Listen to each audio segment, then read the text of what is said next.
Just want to let everybody know that the VII Insider project that we're involved with is brought to you by the VII Foundation in partnership with Photo Wings and the VII Photo Agency. So we're grateful for their support in allowing us to be here. And I will let you all know that my introduction to VII started when I met Gary Knight, and I've been fortunate to get to know Gary professionally and personally, and really excited for what he and his team at VII have put together and sort of radically evolved VII over the past year into this amazing educational platform.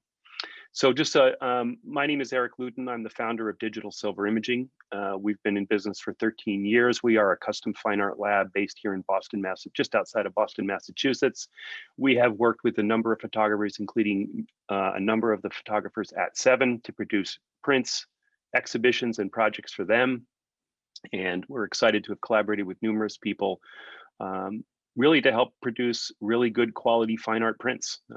So whether it's a single image that you're looking to do, or whether you have a project, we hope you'll reach out to Digital Silver Imaging for printing and framing and digitization. That's been our latest big initiative that we're doing, and we're going to have a webinar about that coming up. And so obviously one of the most important things that we have with Digital Silver Imaging is calibration. It's a huge part of the process, and we hear people asking about it all the time. So I thought it would be great to bring together my dear friend Brenda Hipsher, who I've known for many, many years in the photo industry. I'm not going to tell you how long because that'll date both of us, but we're not going to say we're old, but we are incredibly experienced people who have been involved in the photo industry for a long time because we are passionate about photography.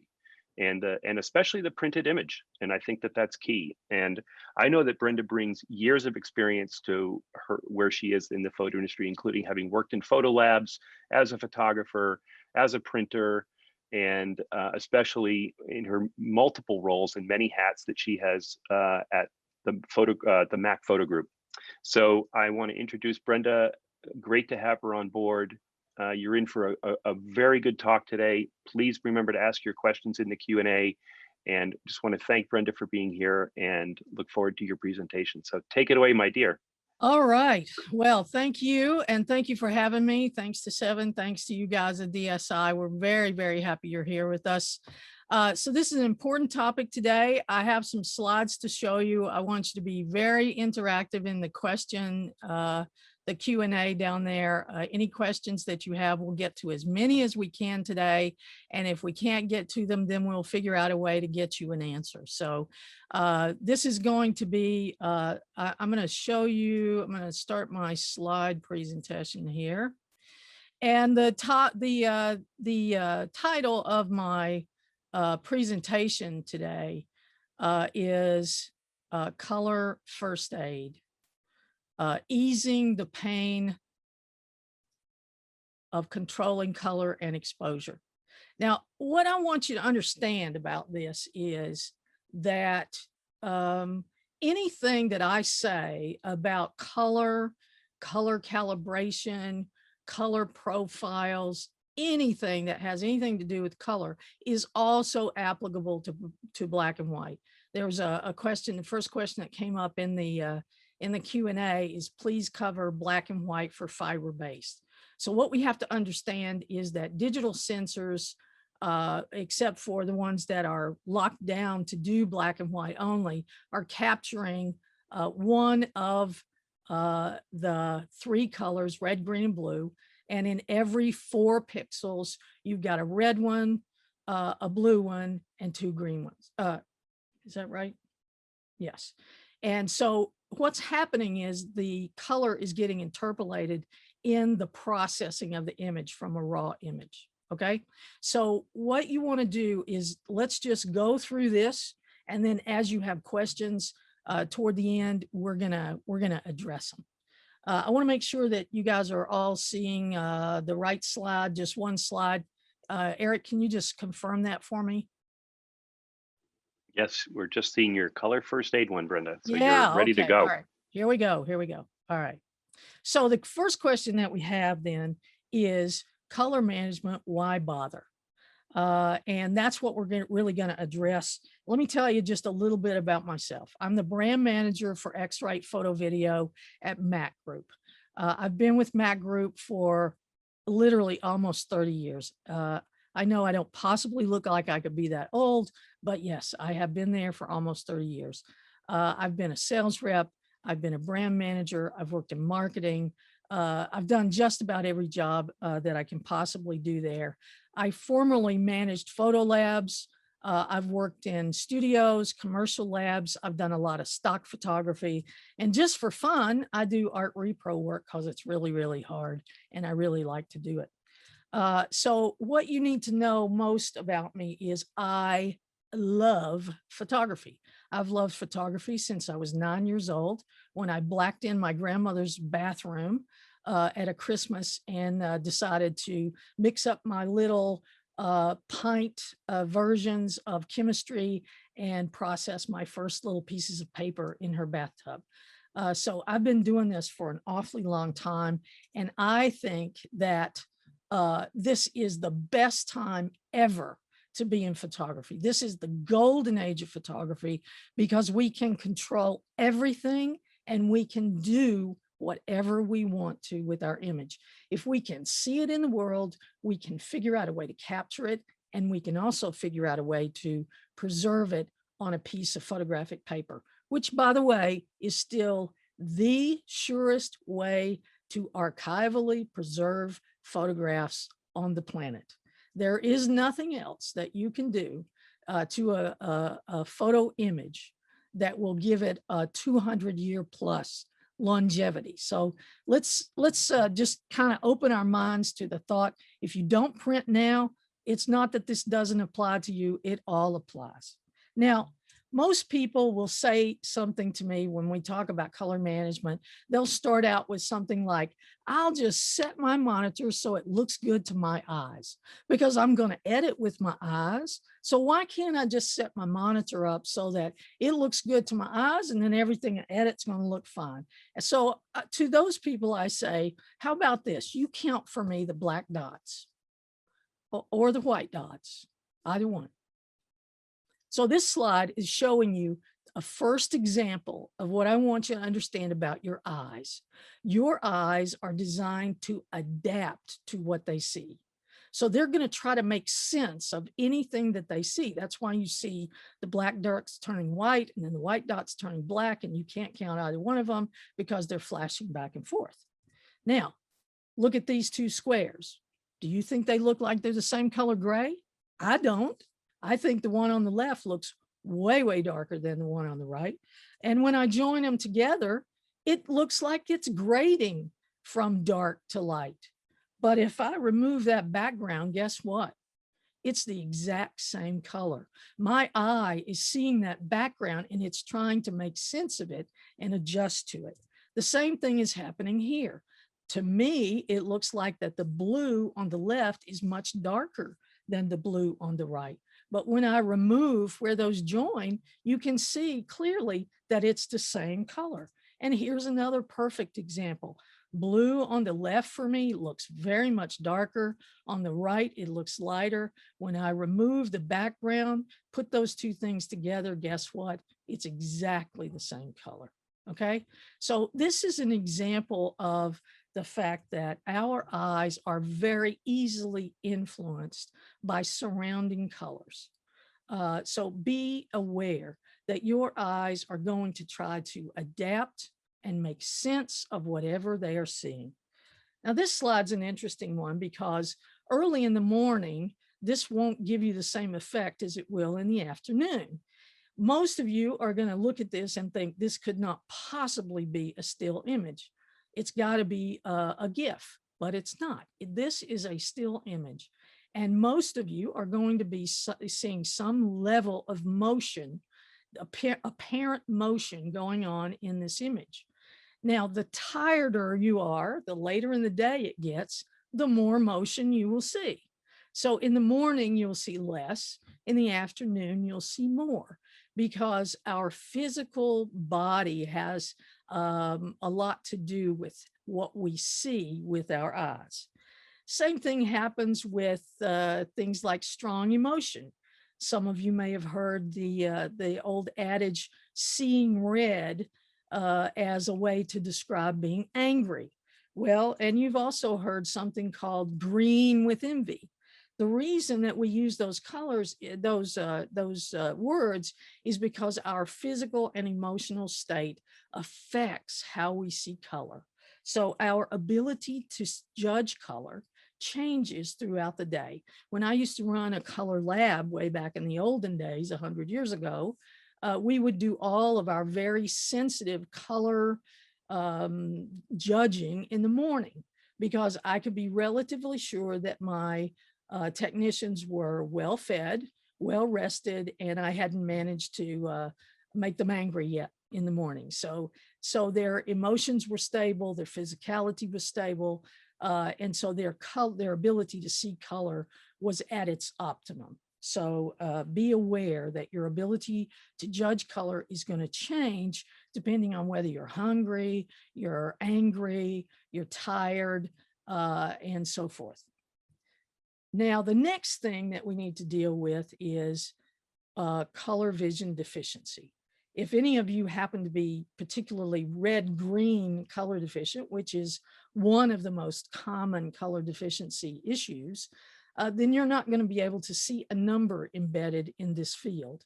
Not to worry, the guy who taught me to see color was himself color vision deficient, but he had learned to read the tones of gray that he could see and understand what color they were. So I'll just set my monitor so it looks good to my eyes. You see what a list we're developing here. Our eyes are easily influenced by colors. Our ability to judge color changes throughout the day. Our physical state affects how we see color. Maybe we have some color vision deficiency. And then, of course, there's age. And as we age, the lens in our eyes becomes darker. It becomes more amber. If you know anyone or your parents or grandparents have had friends who had cataract surgery, they're going to always say the colors are so much brighter now because our ability to read these colors changes because of this darkening and this turning amber of the lens of our eye. Okay. Now, the next thing people say to me after they say, I'll just set it so it looks good to my eye, is they say, if I buy a good monitor, the color will be right and I never have to worry about it again. And I wish that was true. Now, it is absolutely 100% true that if you spend some decent money on a monitor that is designed to edit photography on, edit photographic images on, it is probably going to come out of the factory calibrated, pre-calibrated to a standard. That does not mean that it's going to remain that way. So you're going to have to keep that monitor tuned up and ready to go. But most of us do not use those monitors. Most of us use monitors that are ostensibly designed to view internet content, or they're designed to look at movies, or they're gaming monitors. They're very good monitors. They're 4K monitors. They've got, high refresh rates. They're beautiful, but they are not designed to edit photographs on. And so they come out of the box very bright, high contrast, and a little bit cool or blue. Now, why is that? It's because movies and internet content looks crisper, sexier, more inviting when it's very bright, high contrast, and just a little bit cool, but it's terrible to edit photographs on. All right. So what happens if you edit your photo images on a monitor that is too bright, too high contrast, and too cool? Well, first of all, you're going to darken them. And then you're going to flatten them out because you're seeing an image that's more high contrast than it really is in the file. And then you're going to warm it up. So when you print that image, you're going to get prints back that are too dark, too flat, and too warm. And I'm sure if you guys, this group of people is like most groups of people that I run into on webinars like this, most of you have had this experience. You also have a situation where multiple monitors need to be matched. Right now, I've got a 32-inch monitor on my desktop, but I also have my laptop set up so that I can have two monitors running at the same time. I like for them to match. Can they match totally perfectly? No, because they're different technologies of monitors, but certainly I can get them to be pretty darn close so they don't drive me nuts when I'm trying to look at them. All right. And your monitor needs to match the monitor at your lab or at your customer to whom you are selling your photography. Okay. Because anyone who is going to buy your stock photography, anyone who is going to print your images is most assuredly calibrating and profiling their monitors. And they're calibrating and profiling those monitors to an industry standard to which we all subscribe. Okay. Now, monitors drift over time. That means that if every time your refrigerator or your air conditioner turns on, your lights dim a little bit, you're going to have to calibrate and profile your monitor more often than if your electricity is very stable, because the more fluctuations you have in your electricity, the more all of your electronics in calibration are going to drift. Now, if this were not enough, we also have the issue of all of these different kinds of devices that we use. They all don't produce the same group of colors. Every single one of them produces a different set of colors, a different collection of colors, what we call a color gamut. Okay, so what we're going to do is we're going to look at some visual representations of some particular kinds of color gamuts. So first, let's look at a camera gamut. This is Adobe RGB. Usually your camera, if you're shooting JPEG, you can set it for Adobe RGB or sRGB, which is a little bit smaller.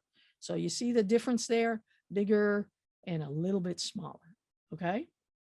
Now, when we go to calibrate and profile a monitor, what's going to happen is it's generally usually about the same shape, but it's smaller yet. So colors that we can capture with our camera, we can't always see on our monitor. That's not particularly true if you end up with one of these higher end photo editing monitors. Some of them will actually show you all of Adobe RGB. But if you're shooting RAW, you're actually capturing more than Adobe RGB. So the point is your camera can capture more than your monitor can show you. All right. And monitors, you know, the shape and the size of them are going to vary. I think one of these is my larger monitor. One of these is my laptop. All right. Now, when we get to a print, now it doesn't matter what the printer is. It doesn't matter what the paper is. In general, your print gamut is going to be smaller yet.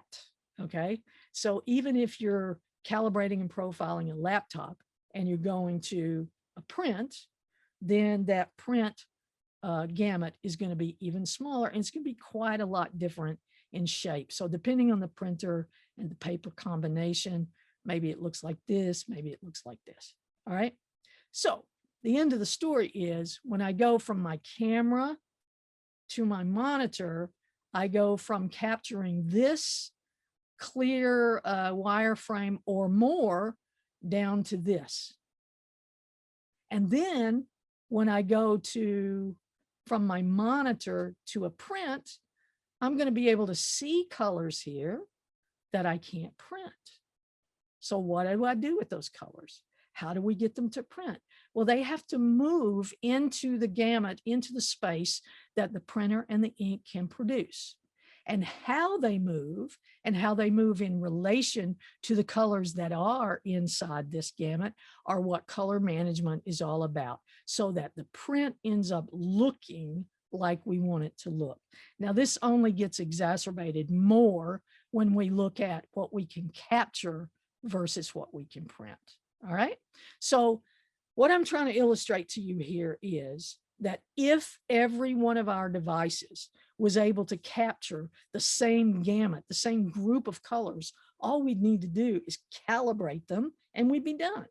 The reason we have to profile is I have to figure out where this color goes inside this gamut to make a good print so that it looks right to my eyes. Because remember, our eyes are adaptable. So it's all about the mathematics of how this color moves into this space in relation to the others. Now, so what do we do about that?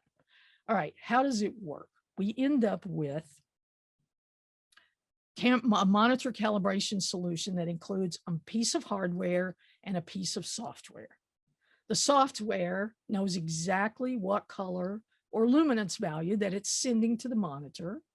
And then the device measures it and sends that information back to the software. And the software produces it as accurately, creates what's called a lookup table, a LUT, you'll hear it called, which is also called an ICC profile.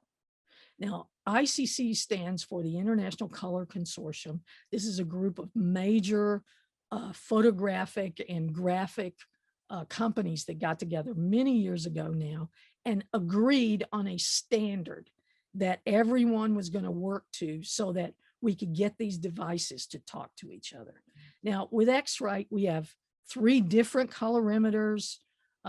Those of you who have a Color Monkey display, all you have to do is download software. And if you have a question about that, we'll give you that link and it will become the new i1 display studio. So this is a really affordable solution for you. It's a great color engine. It's very easy to use software. It's just boom, boom, boom, you're done.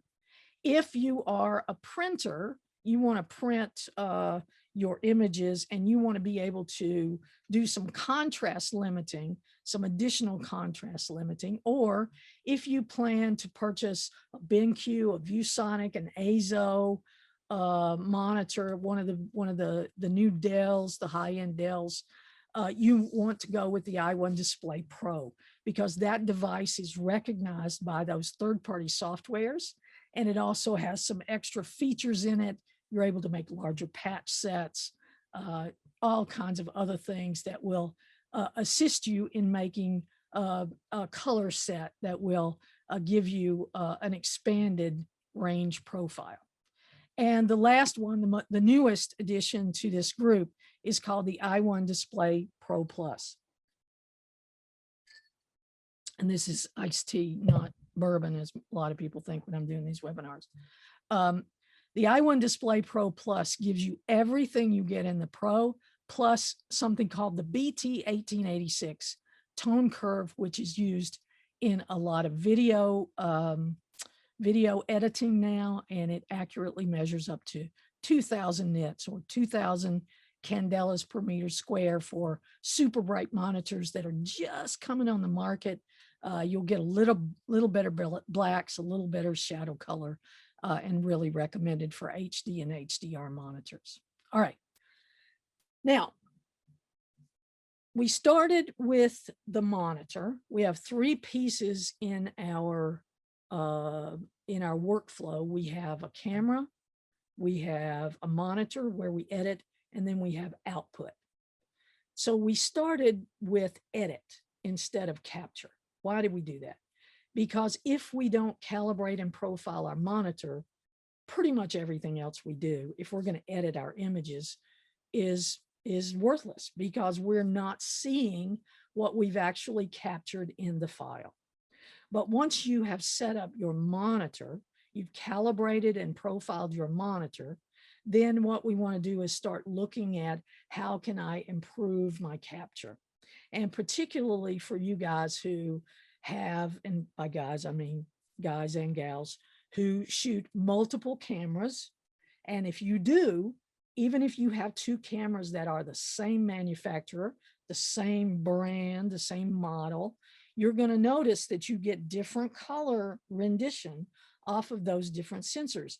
And God forbid you use 2 different kinds of cameras, you're going to get sometimes very different representations.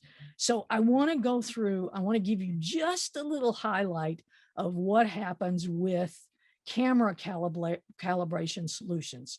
So just bear with me for a few minutes. I'm going to stop sharing and then I'm going to start sharing again on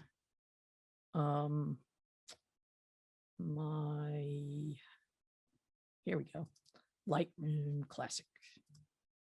Okay, now what I've done for you here is I've created 3 images here. One in tungsten light, one in very cool, like a shade 7,500 Kelvin lighting, and then one that is a little less than 5,000. Okay, it runs about 4,800. And I shot them all on a daylight balance. You want to, if you're going to use the color checker passport to its greatest level, you want to always be shooting raw, and you want to have your white balance set on something, anything besides auto. Okay, because if it's on auto, then it's going to be running around all over the place. We just need to get it set down. When I travel, I usually have my color balance set on daylight. If I walk into a cooler place like open shade, I just continue to shoot, but I will throw a color checker passport in there, meaning this 24 patch target is what I'm really looking at.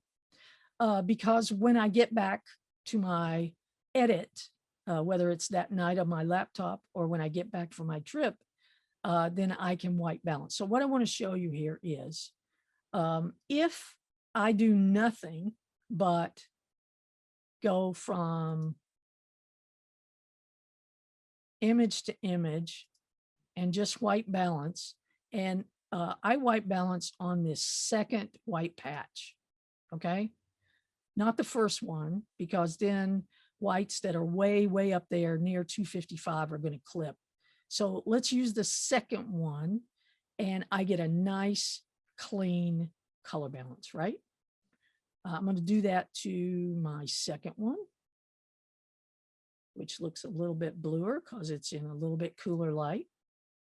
And so it pops right back in.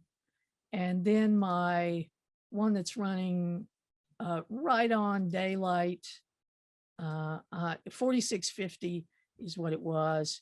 And I'm going to bring those in. So if I go back now to my library and I look at these 3 images, they're pretty darn close. So you're going to say to me, okay, Brenda, this is great, and this is fun, and this is wonderful. So I could use a white card to do this. So why do I need to do custom profiles? Well, let me show you something. I'm going to go over here. Before I do this, I want to show you something. This is a very old little passport demo deck that I've used for many, many years. All right. And just don't judge me on the photography, but here, let's just say this is just a regular portrait setup. I set it for flash photography. I had my model hold the color checker passport with this 24 patch target here. And I made a custom profile for this image. All right, so let's look at this.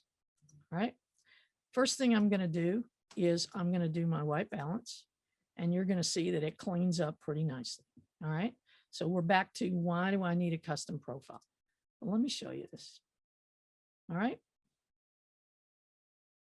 this is a custom profile that I made for this camera.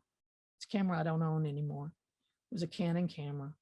And you can you see the colors changing there? Okay.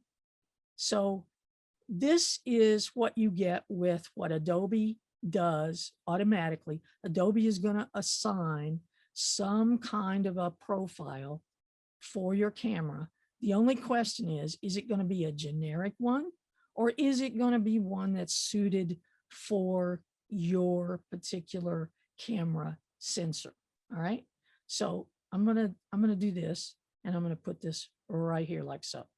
I'm going to apply this. Now, my image is all set now. It's got a nice, clean, even background.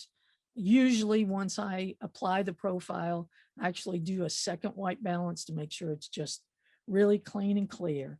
And then all I have to do is hold down the shift key and select all of the images that were shot on that camera in that light and hit sync. Just make sure that calibration and white balance is selected. Hit sync and everything pops in. Okay. So you're going to look at this picture and you're going to say to me, well, who cares if this is perfect? Let me show you something. If I just used the Adobe Color profile, look at this area right here. Okay. This is what I'm getting with my custom profile. All this nice detail in this blue. If I didn't have a custom profile, it darkens up. Okay. So, excuse me, didn't mean to go over there. So we're going to go from blocked up to opened up. You see that? See the difference? You wouldn't even know that was missing if you didn't have a custom profile. This is another one of my most favorite images here. So this is my jellyfish with all this beautiful, beautiful, creamy stuff going on here. If I didn't have this custom profile, I remember looking at this the first time when I pulled this up. This was at the aquarium in Cincinnati. And look, this is what I got. I looked at it and I thought, I don't feel the same way I felt when I saw those jellyfish. You know why? Because this is what I saw. Okay. So this is the difference between having Adobe Color as your profile and having it perfectly white balanced versus having a custom profile and getting every single thing you can get out of that image. Okay. So now that's just a little flavor. I want to go back one more time and show you one more little trick that I use all the time. All right.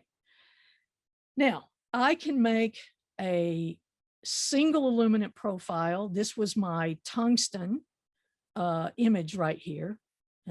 Or I can do a dual illuminant profile. All right. Now, if I want to do a dual illuminant profile, I'm going to pick this one, which I'm going to go back here. Let me just go back to as shot so that you can see that this is not hocus pocus. All right. So you're going to see that I've got a warm image and a cool image. I'm going to select both of them by holding down the shift key. And then just as I would to do a single illuminant, to make a single illuminant profile, I'm going to go to File, Export with Preset, Color, Checker, Camera, Calibration. And what's going to happen is when I click this in the background, this is going to create a profile. Now, I'm not going to do it right now because it takes a few minutes to do it. It's going to change. It's going to process this image to a GNG. It's going to process this image to a DNG. It's going to find these corners for both of these targets. It's going to calculate both of those images in those different lighting conditions. And it's going to create one master profile that will cover from tungsten all the way to that nice cool light with one profile. Is it as exact as the one for a single illuminant? Not quite, but it's pretty darn close. So let me give you an idea of what this looks like. All right. I made, and be sure that when you create your profile, you have to shut down Lightroom and restart it to see the profile. I've done this to myself dozens of times. I will create a profile and then I'll immediately go here and browse and I say, why can't I find my profile? And the reason is because I didn't shut down Lightroom yet. So this is something that has to do with Lightroom. All right. So earlier this morning, I made a profile for this camera for for tungsten right here. Click. All right. And now I'm going to do my white balance, and there we go. All right. So I have my profile attached. I have my white balance done. I am dead on. All right.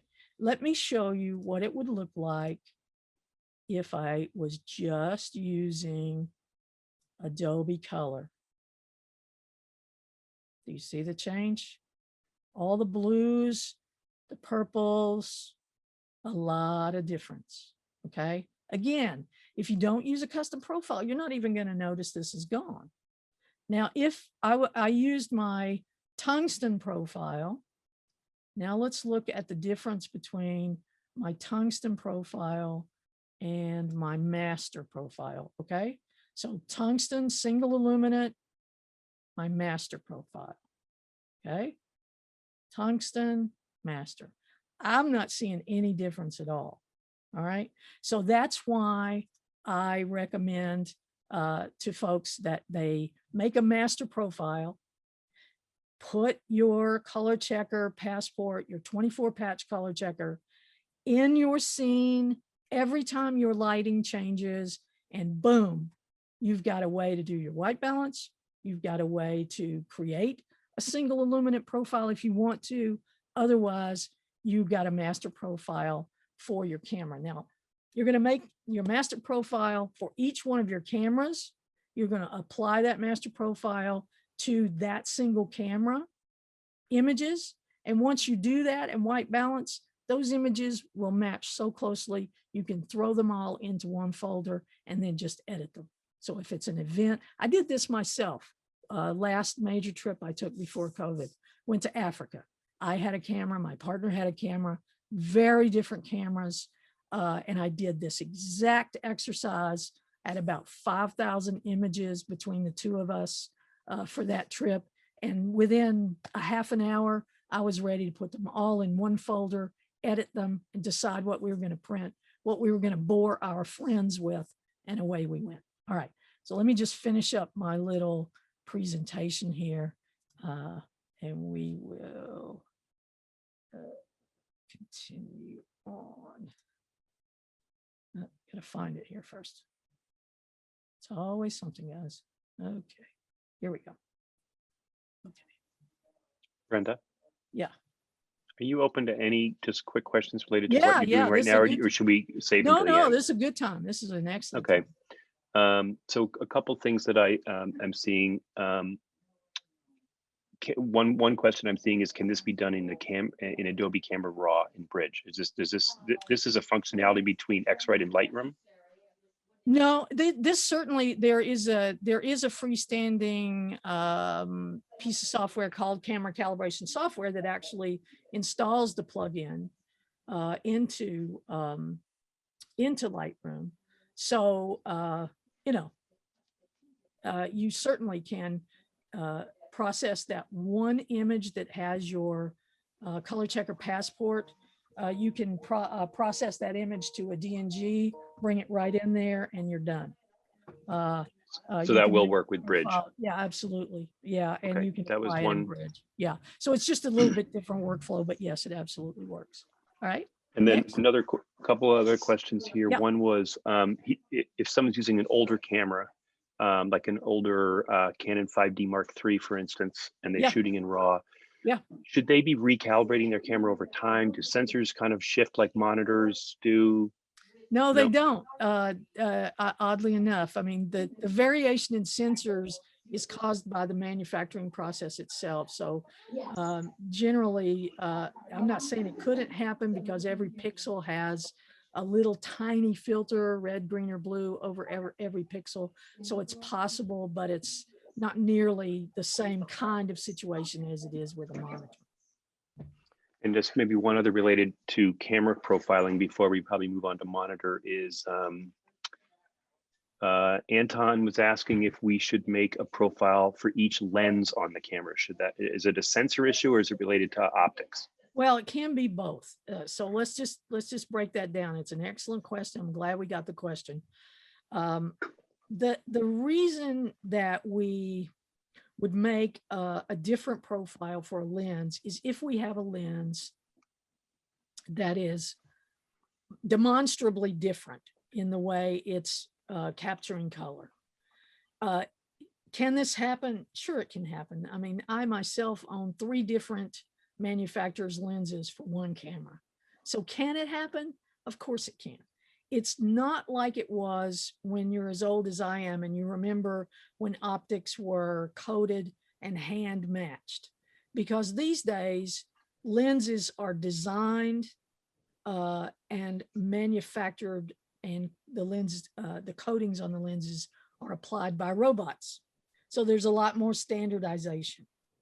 But if you, it's all a matter of degrees. If you want to have the absolute most perfect profile you can possibly have, then absolutely profile every lens, absolutely profile both your cameras, absolutely make single illuminant profiles. So it just depends on how.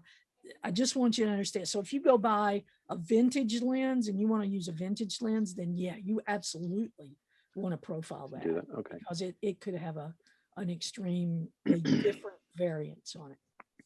Okay, and then just 2 quick more questions here. Someone was asking if James, I'm sorry, was asking if the camera profiler works for video in the same way. Not in exactly the same way, but there is a video target that is specifically designed to work with video editing software. And if you go to XRite Photo on YouTube, you're going to find some specific videos on how to use this target with the vector scopes, with the RGB parade in the various editing softwares. Now, DaVinci Resolve has a decided advantage insofar as they will use this target or the 24 patch photo color checker classic target. They will use those as a quick 1-click starter color balance in DaVinci Resolve. Just be careful that you don't click it twice. It's one of those things where it should lock out after this first time, but it will keep trying to revise it and you just kind of go backwards, but not exactly the same, but still very useful. Yeah. Okay, so it sounds, James, like you, if you got that from Brenda, that you should probably go to the XRite Photo YouTube and you can do your profiling there for video. And maybe the same thing from Mary, who's asking about scanner profiling. Not something we were going to cover today, but is there something you want to touch on about scanner profiling? Yeah, for sure. If yes. So which I'm assuming only works on like Epson flatbeds. Epson flatbeds. I mean, you know, there are such things as targets, but usually most scanner profiling, reflective scanner profiling software will recognize this target. This target right here is called the Color Checker Classic. It was started in production in 1976. In its current formulation, it was actually in the world before that. We truly believe it's the most photographed anything on the planet because we were using it for film, we're using it for digital. It has not changed, and most scanner software is going to recognize that to create a flatbed target. Brenda, I'm sorry, go ahead. Oh, I had a question actually for Brenda. Sure. Or maybe a comment. There was a question about, could you go over the camera calibration again? And I just wanted to mention that on the Digital Silver Imaging YouTube channel, we have a video on how to do that. And I assume you probably also have one too on XRite. We have over 200 videos on the XRitePhoto.com YouTube site, and probably half of them are camera profiling or editing. Just want to remind people that it is XRitePhoto.com, not just XRite.com. That's right. And then the last question, because I know we want to get onto monitors next, is Tony, hello Tony, is asking about how often should you replace a color checker? Because obviously those, you want to make sure you keep those patches clean, but is there a recommendation like that? Yeah, I'll give you. So XRite has said for many years that you should replace these every 2 years. And I agree with them if you are shooting in a studio, you're shooting pretty much every day, and you're going bang, bang, bang, bang all day long on this target with light. If you are using this in some way that most of us are using it, this target this is paint on paper. Now, I have a lot of people say to me, why are these things so expensive? It's just printed paper. No, it's not. It's very carefully, very finely formulated paint on paper. And these things are assembled by hand. Okay. So it has two enemies. One is the oils on your fingers. So if you do this to your target, you have just diminished its quality by doing that. Don't do that, Brenda. Don't do that. If you leave this open on the dash of your car, you will kill it in an afternoon. Okay. So light and the oils from your fingers, any kind of grime, dirt, dust, or oils from your fingers are this thing's enemy. If you keep this nice and you keep it, you don't get it hot, you don't leave it in the sun, and it doesn't get wet or dirty. In normal use, I would be very comfortable saying 2 to 5 years. Okay. If your target is more than 5 years old, just get a new one. Come on. Why are you trying to match to something that, so this is going to last you a long time. I mean, this thing, yeah, okay, fine. It's an investment, but for the time it saves me, oh my goodness. Once you try this out on a shoot where you've used 2 cameras, you'll never go back. It'll save you. Brenda, what about the hardware portion, like the i1, what about the i1, the actual piece of hardware? Do those age? This device, this particular configuration of this device has been in the market now for 9 years. I have never seen one come in that was so heavily used that the filters inside it faded. Okay. So I'm not saying it couldn't happen. Clearly it could if you just left it on there. Again, light is always the enemy, but these things, you're using them maybe once a month for a very small amount of time. They as long as you take, the enemy of these things is the floor. When you drop it, you're going to break it. Yeah. Okay. They don't bounce well. But if you take care of it, you can get years of service out of these things. It's probably more of a software issue than anything else, huh? Yeah. And I mean, this, I was in on the design, the alpha designs of this particular device. And this device was designed from day one to be able to be updated by software and be used for years. And it's proven out. It's software updates on software updates. We just put out the M1 software updates for i1 Profiler. The M1 updates for i1 Studio are coming any day. Yeah, so no matter what OS, no matter 64-bit, no matter M1 processors, we can still continue to update the software and use these same devices. And Brenda, Eric asked about the color monkey.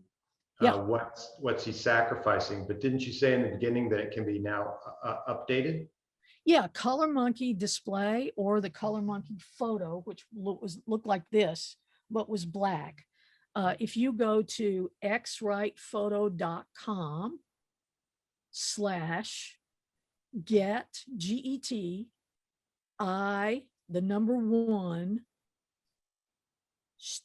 studio, get i1 Studio, you're going to come to a page that at the bottom left of it has a download for i1 Studio. Download it, install it, restart your computer, plug in your color monkey, and it becomes an i1 Studio device. Cool. For free. Yeah. Okay, more questions?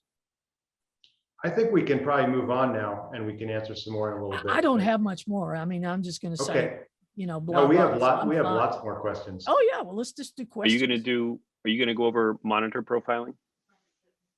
I'm not at going all? to do a demo of it because it's, I mean, I've got videos on top of videos. If you go, I tell you what, if you guys want to see a demo of a monitor profile, again, just go to our YouTube channel. You're going to find I1 Profiler. You're going to find I1 Studio walkthroughs. There's not much to see on a webinar. Yeah. Okay. Okay. Brad, someone has their hand raised and maybe we have some more questions. Yep, we do. Someone asked about DNG and raw conversion from a specific camera manufacturer. And I guess they're asking, is Adobe DNG, is it the best guess for raw conversion from a specific camera manufacturer? Well, and how does this affect color management? I guess that would be the question, would be raw conversion and color management. So again, let's go back to raw conversion.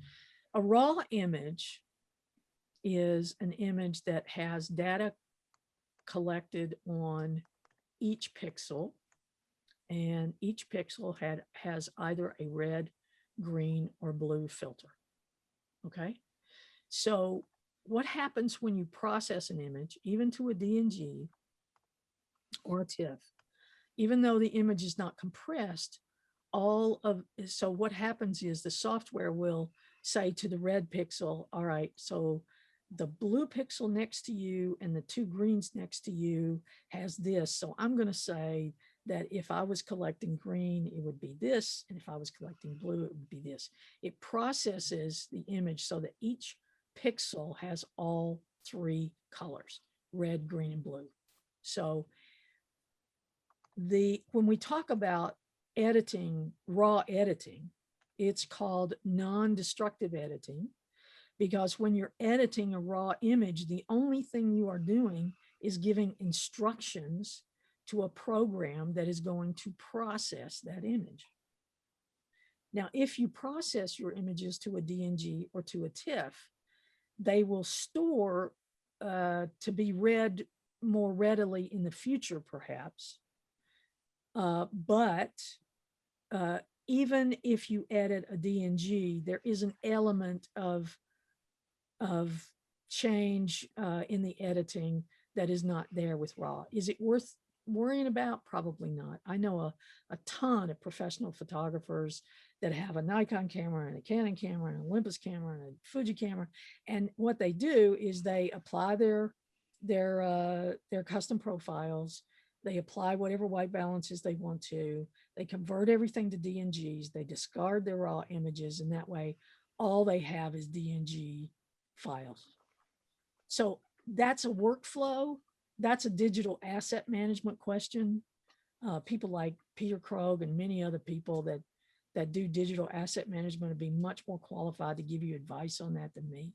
I don't do that. I keep all mine in raw. I process them out, whatever use I want for them. If I want JPEGs, I can process them as JPEGs. If I want to print them on a big printer, I can make a huge file. So again, it's a digital asset management. What I can tell you is if you edit in raw, if you shoot in raw, edit in raw, you're going to capture the largest amount of data, and you're going to have the most latitude in the way you process that file.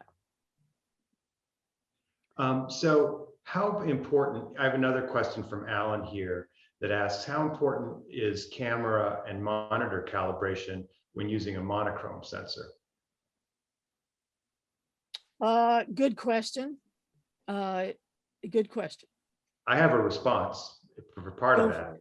Go for it. So I think monitor calibration is extremely important, especially since we make our DSI digital silver prints, which are real gelatin silver print. Yeah. That if your monitor is too bright or too contrasty, or like you were saying earlier, Brenda, a lot of monitors come set up so that they would make movies look good, so that's really going to affect your print output.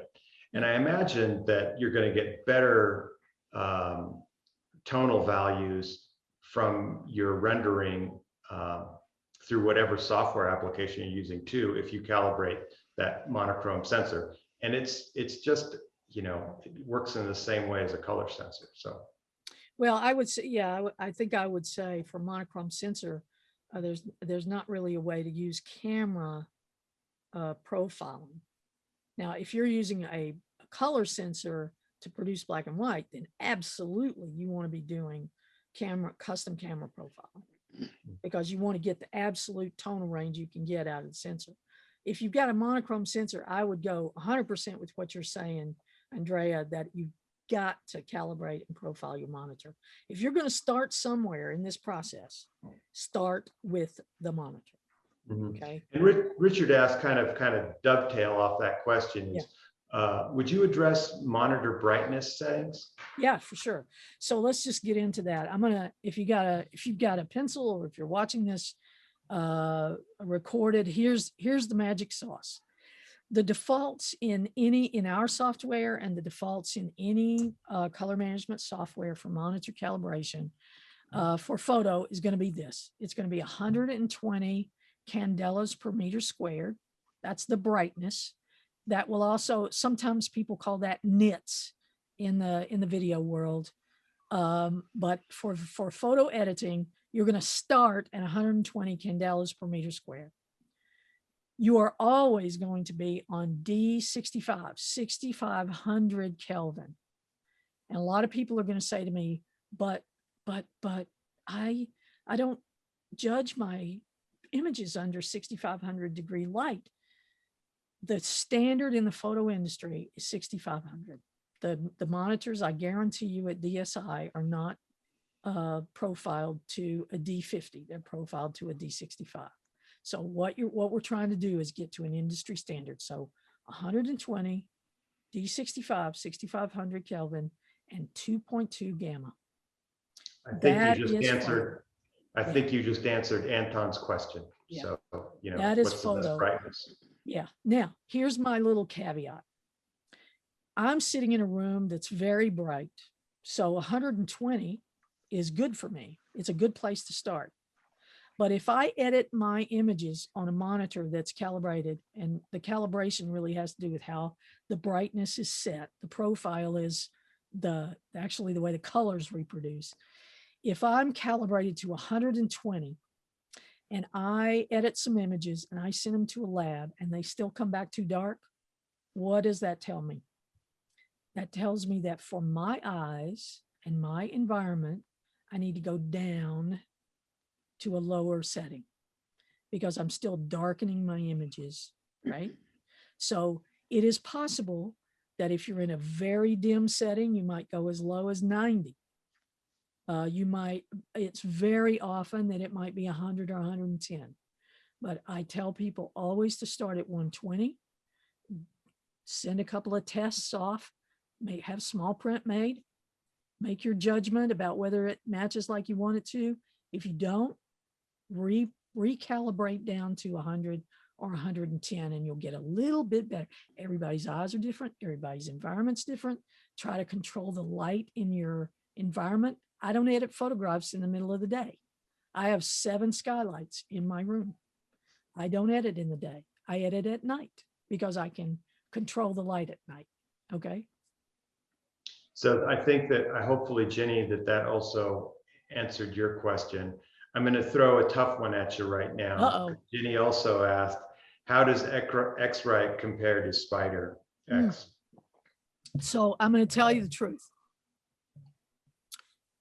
We think ours is better. We think we've designed it better. We think it's more durable. We think we do our updates better. We think our color engine is better. But if you're using a Spider, which is a data color product versus an I1 product from X-Rite, keep doing it. If you're going to use a data color product or nothing, please use a data color product. Please profile your monitors. Okay. I will never badmouth a competitor, because the truth is we're the only 2 left standing in this space. If either one of us were terrible at it, nobody would buy our product. Now, I will say that in the States, a lot more X-Rite is probably sold than data color. Does that mean we're better? Really? We think we are. Data color would say they think they are. Again, If you're going to do nothing or something, do something. If it's data color, I'll live with it. I will never put you down for it. But I will be after you all the time if you are not calibrating and profiling your monitor because you're not seeing what is in your file, period. Mm-hmm. So we've got Thank you, quite a few. Yeah, thank you. We feel the same way. Yeah. We've got quite a few questions, including from Anton, about calibrating things like iPads and phones and mobile devices. Yeah. So mobile devices. Can I answer that, Brenda? Yeah, sure. Can I just say something about it? I mean, because I think we can go down a rabbit hole on that. I think your phones and iPads are okay for viewing, but my hope is all your critical editing is being done somewhere else, because when you talk about burning bright and looking sexy, those backlit devices are wonderful for looking at Instagram and photos, but they're not really a professional tool. If you're shooting on your iPhone, I know a lot of work is being done on iPhones, and I know that there's mobile software to do editing, and there's some that I really like for what I'm doing. But my feeling is what we're talking about is stuff that's being edited in a professional environment. So that's not to put anybody down. That's not to say you shouldn't be shooting with your iPhone. I hate to tell you, my only digital camera is this, because I know Brenda's XRite color checker passport will not work on my Mamiya 7 with black and white film. So that's all I shoot with. But this is, I think it's going to be tough to do. And I looked up the question because someone asked about iPad. That's my view on it and my take on it. And now I'll let Brenda answer professionally. So two things. I agree with you. It's a kind of a moot question because you can't, particularly on iPhone, which has some very, very good sensors for photography and videography, actually. We can't put color management in at the OS level. They won't open it up. So it's kind of a moot point. However, on our YouTube channel, Jared Platt actually has a series, a video on how to shoot DNG on your phone, use a color checker passport, and make a custom profile for a custom camera profile for your iPhone. I stand corrected. So I shoot with my iPhone a lot, mostly video, to be fair. If I'm going to shoot photo, I generally use my Nikon D850, but I do take snapshots on my phone, but nothing that I'm going to enlarge to anything that's huge and hang in my home. Like I hung some of my safari pictures in my kitchen.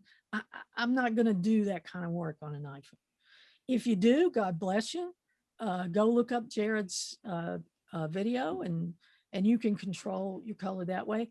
Edit on, you're still going to edit on a monitor that is calibrated and profiled. Now, have I ever taken pictures on a trip and sat on a plane or a bus or in a taxi and edited photos on the fly? Yeah, of course I have, but I'm not going to print those pictures.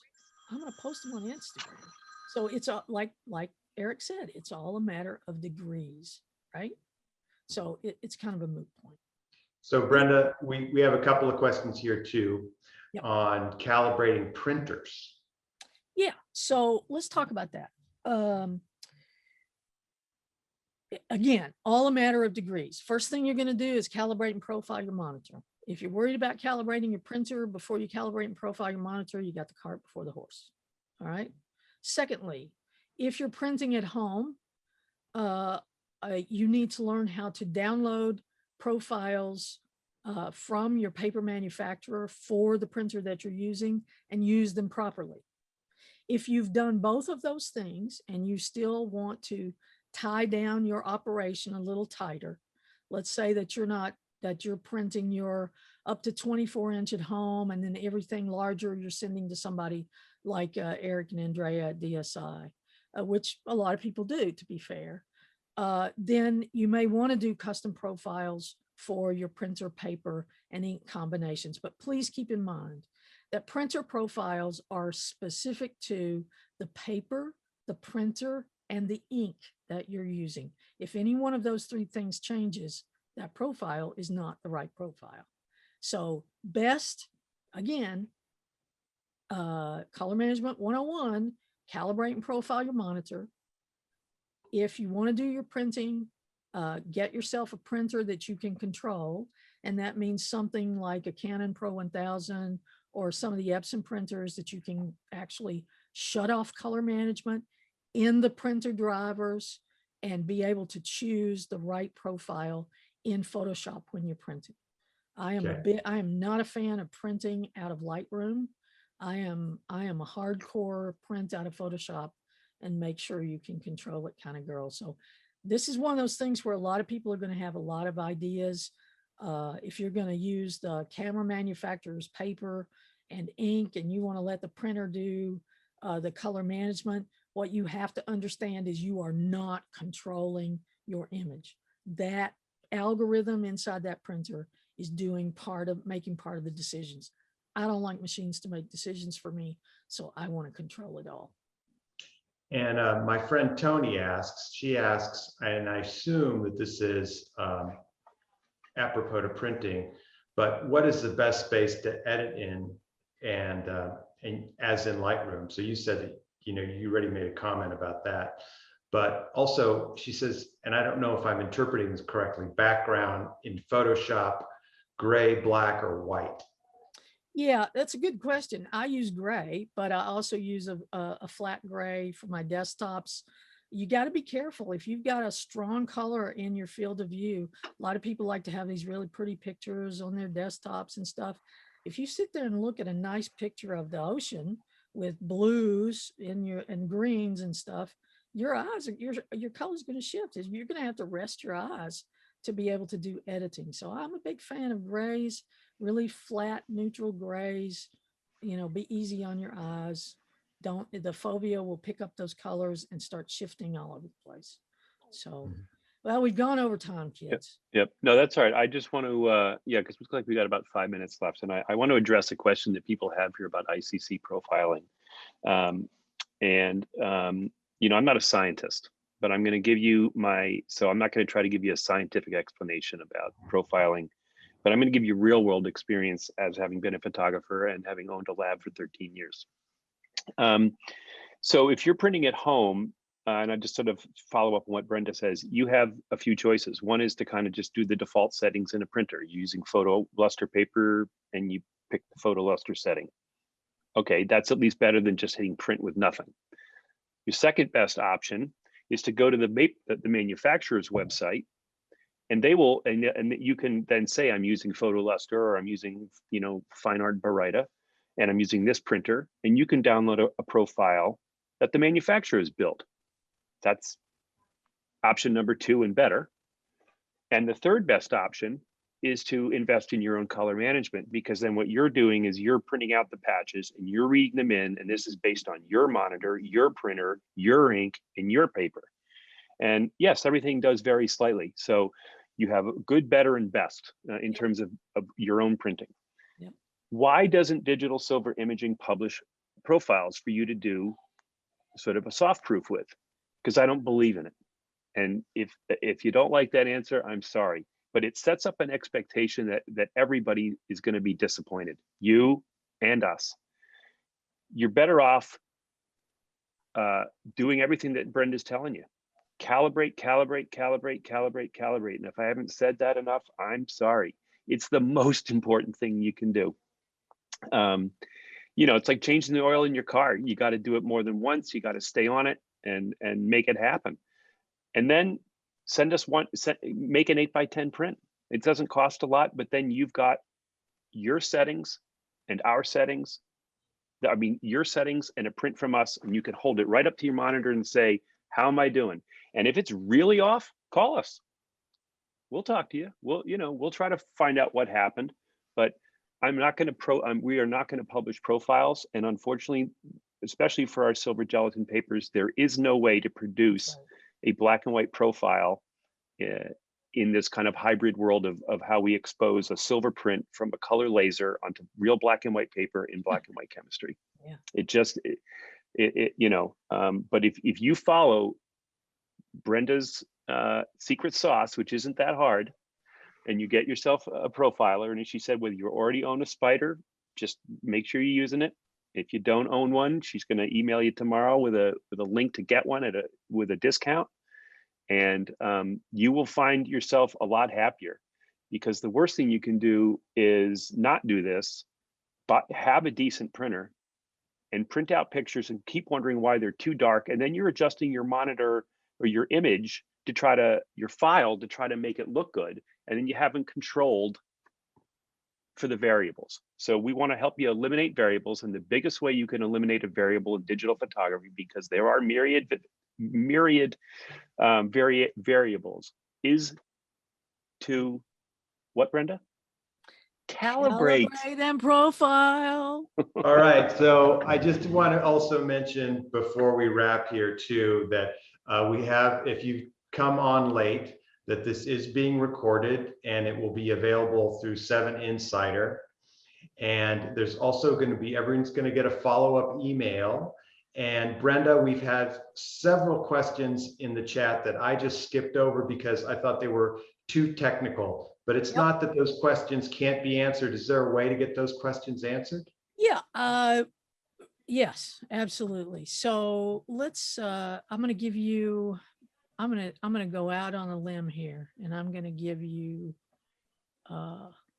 my own email address. We could put that in the response email too, Brenda, if people would want to email you directly. How about if we do that, since this is going to be recorded? And yeah, we'll do that. And you can email me. I will either answer you directly, or I'll pass you on to my my support director, who is a whiz, and he's the man. So, but since we'll you've get your all question waited, answered. We'll get your question. And just one more time for Anne and everybody else on here, Brenda, she asked for the 3 numbers again for the secret sauce. So okay, here's the secret sauce. I've written this on napkins. I've written this on matchbooks. I've written this everywhere. Okay, 120 candelas per meter square. Got that? D65 or 6,500 Kelvin, and 2.2 gamma. That was worth the price of free admission right there. It'll change your life.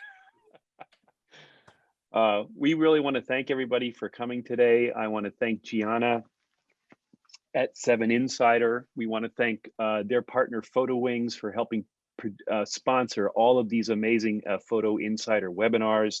Be sure to check them out. We have 5 more to go with our friends at VII. We're very excited about the other ones we're doing. Really kind of our series is really start to finish. And so that's why we started with Brenda. Importance of calibration. We're going to be talking about digitization, your film archive. We're going to talk about paper choices. Yeah. With our friend Scott Niedermeyer, we're going to talk about paper choices. We're going to even end up with finishing, framing options, and mounting options, because at Digital Silver Imaging, we are a full service operation. We can help you from soup to nuts, from pixels to prints.